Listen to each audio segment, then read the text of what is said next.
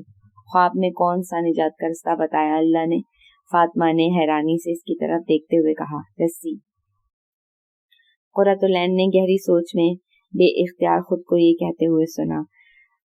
شہریار کا موبائل بجا، وہ اپنا بک اسٹور بند کرنے کی تیاری کر رہا تھا۔ یہ رات کے 12:30 بجے کا وقت تھا۔ موبائل کو برسات دیکھ کر اسے حیرانی ہوئی، مگر ساتھ میں دل بھی دھڑکا۔ کیا؟ کب؟ اس کی بہن نائلہ کا فون تھا۔ اس کے خدشات درست ثابت ہوئے تھے۔ اس کی ماں کو ہارٹ اٹیک ہوا تھا۔ میں بس آ رہا ہوں، تم پریشان مت ہو، بس نکل رہا ہوں۔ شہریار نے فون بند کرتے ہی اپنا بک اسٹور بند کیا اور فوراً گھر کی طرف روانہ ہوا۔ وہ بائک بہت تیزی سے چلا رہا تھا۔ بیٹا کھانا کھا لے، اپنا خیال رکھا کر، جب میں نہیں رہوں گی نا پھر تجھے کوئی بھی سمجھانے والا نہیں ہوگا۔ ماں ایسے مت کہیں، میری زوجہ محترمہ تو ہوں گی نا، لقمے بنا بنا کر اپنے گورے گورے ہاتھوں سے کھلایا کریں گی۔ اس کی ماں نے قہقہا لگایا تھا۔ وہ ہمیشہ ایسے ہی اپنی ماں کو ہنسا دیا کرتا تھا۔ ماں کی آواز کانوں میں گونجی، آنکھوں کے سامنے منظر دھندلا گیا۔ پیچھے سے ہارن کی آواز سے ایک دم خود کو سنبھالا۔ گھر کے باہر ایمبولینس کھڑی تھی۔ دھڑکن مزید تیز ہو گئی۔ یا اللہ خیر! شہریار دل ہی دل میں دعائیں مانگتا ہوا بھاگ کر ایمبولینس میں بیٹھ گیا۔ اندر پہلے سے نائلہ بیٹھی تھی۔ ساتھ والے اشرف چچا نے ایمبولینس بلوا دی تھی۔ ماں بے ہوش تھی۔ نائلہ شہریار کو دیکھتے ہی اس سے لپٹ کر رونے لگی۔ اسے اپنے کپڑوں کا کوئی ہوش نہ تھا۔ وہ پریشانی میں ایسی ہی نکل آئی تھی۔ شہریار اسے چپ کرواتے ہوئے اس کا دوپٹہ اس کے سر پر اڑا رہا تھا۔ سامنے بیٹھا ہوا ایمبولینس والا جس کے ہاتھ میں اس کی ماں کو آکسیجن دینے میں مصروف تھے، مگر عجیب سی نظروں سے نائلہ کو دیکھ رہا تھا، جن کو شہریار نے بخوبی محسوس کر کے ناگواری کے باوجود نظر انداز کر دیا تھا۔ کافی سیریس اٹیک تھا، شاید انہوں نے کوئی ٹینشن لی ہے، بہرحال انہیں کچھ دن تک یہیں ایڈمٹ رکھنا پڑے گا۔ ڈاکٹر نے شہریار کو ساری صورتحال سے آگاہ کرتے ہوئے بتایا تھا۔ ٹھیک ہے، کوئی مسئلہ نہیں، مگر وہ ٹھیک تو ہو جائیں گی نا؟ شہریار تڑپ کر بولا، بس بیٹے، ہم بس اپنی کوشش کر سکتے ہیں، باقی جو رب کائنات کو منظور، آپ دعا کریں۔ ڈاکٹر نے اس کے شانے کو تھپکتے ہوئے کہا۔ ڈاکٹر کی بات سن کر شہریار نے اس بات میں سر ہلایا اور ہاسپٹل سے باہر نکل کر مسجد کی طرف رخ کیا۔